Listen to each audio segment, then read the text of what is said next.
In this episode of Film Stock Reviews, I'm reviewing The Godfather.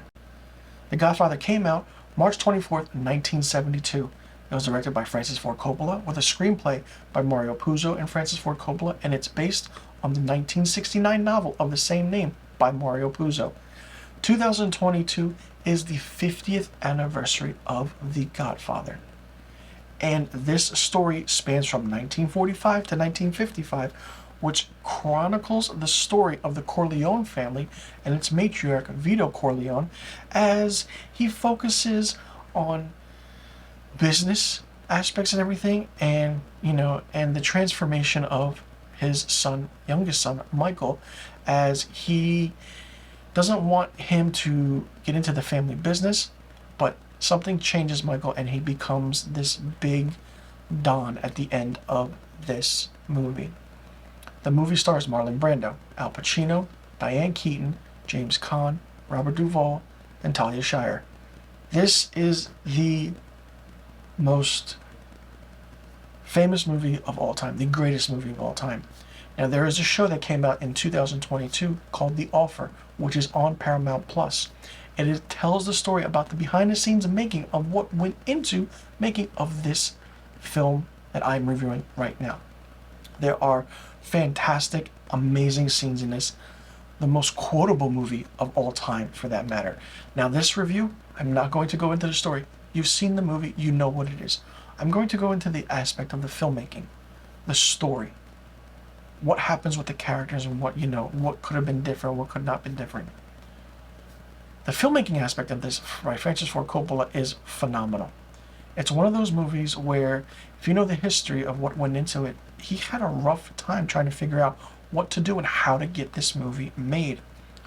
The movie gets made, and it takes place primarily in New York City and Sicily, and then we see, the character of Vito Corleone, played by Marlon Brando.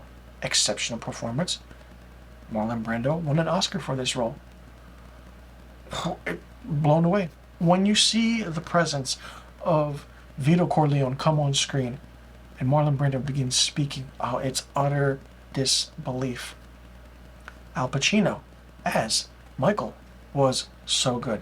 The studio didn't want Al Pacino because they didn't see him as a big star. Well, forget that. Throw that out the window. The character of Michael comes into his own, where he kills McCluskey and Sollozzo, is the foundation of Michael coming into the family business.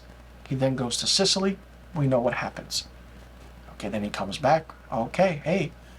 It's a story arc that makes sense. Not only that, James Caan as Sonny, the eldest son, the hot-headed one. He took over for a while because after Vito Corleone got shot and Fredo didn't know what to do, it was just interesting. And John Cazale plays Fredo, the middle son, who is, dim-witted, dumb, just like certain things. It's just interesting. The character of James Caan, like I said, as Sonny, is great. Richard Castellano as Clemenza is interesting because Clemenza's like that second father to Michael in a way. There's a scene where he's making the sauce, and he's telling him how to make the sauce, and certain things go into it, and it's really, really fun. It's really interesting. It's just so good. Robert Duvall is Tom Hagen, the consigliere, or the lawyer to the family. Great actor, and it's interesting to see that this character was so forth, the right hand to Vito Corleone in a way. He's going on about the business dealings, what's happening with this and that. And then you have Talia Shire as Connie, the only daughter of the family. You have the three sons. You have Sonny as the oldest, Fredo is the middle, and then, you have Michael, then you have, Connie. Talia Shire gives a great performance as Connie. And not only that, you have Diane Keaton as Kay, Michael's girlfriend and later second wife. The aspect of this whole movie coming together is great. The movie is 175 minutes long. It comes under 3 hours. The studio at the time didn't want this movie to be over a certain amount of time. Well, there have been interesting renditions of, okay, what happens with the movie, what's going on. Coppola did come out with a director's cut of The Godfather. You know, added more, maybe 35 to 50 minutes more of film, which doesn't change anything at all. But the aspect of the story of, you see how Vito Corleone is the matriarch of this family in the beginning of the movie. And over the while, Michael's story arc is just beginning, and it hits its peak when he kills McCluskey and Sollozzo. And then it really hits its peak when he's named Don Corleone at the end of this movie. There's a great line. There's a lot of great lines in this film, and there are so many that are repeated daily, or certain things, you know. The Luca Brazzi, sleeping with the fishes, take the gun, leave the cannolis, the horse head in the bed, you know, I'm going to make him an offer he can't refuse. It's nothing personal, it's just business. There's so many great things in this movie that I really just quoted every single one right now. But what I do love is when Diane Keaton's character of Kay is, you know, badgering Michael about everything and just trying to ask him what's happening. And Michael's like, this one time I'll let you ask me about my affairs. That's it. And then Kay's like, is it true? And Michael says, no. So he lied to her. So it's interesting because you know, you can see that the arc of the story is happening. This film, from beginning to end, is phenomenal. People might find it slow and boring or too long. Well, that's on you. This is filmmaking at its finest.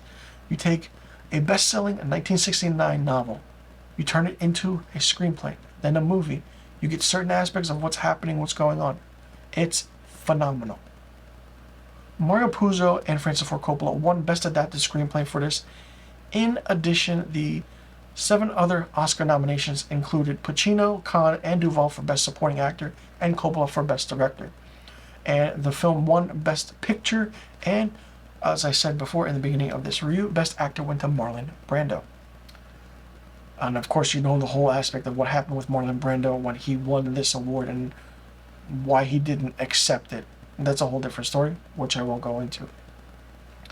You understand the concept of this story. You understand the concept of what they did, the filmmaking aspect of it. This is the greatest and most influential films of all time, and the landmark film in the so-called gangster genre of movies. Is it phenomenal? Yes. Is it fantastic? Yes. Is it in my top 10 of greatest of all time? Yes, it is. It's a phenomenal film. It's one of those films where you need to see if you're getting into filmmaking, based on story-wise, story arc, directing, writing, acting. It's just that good. For me, The Godfather gets 5 out of 5 stars. Let me know in the comment section below what you thought about The Godfather.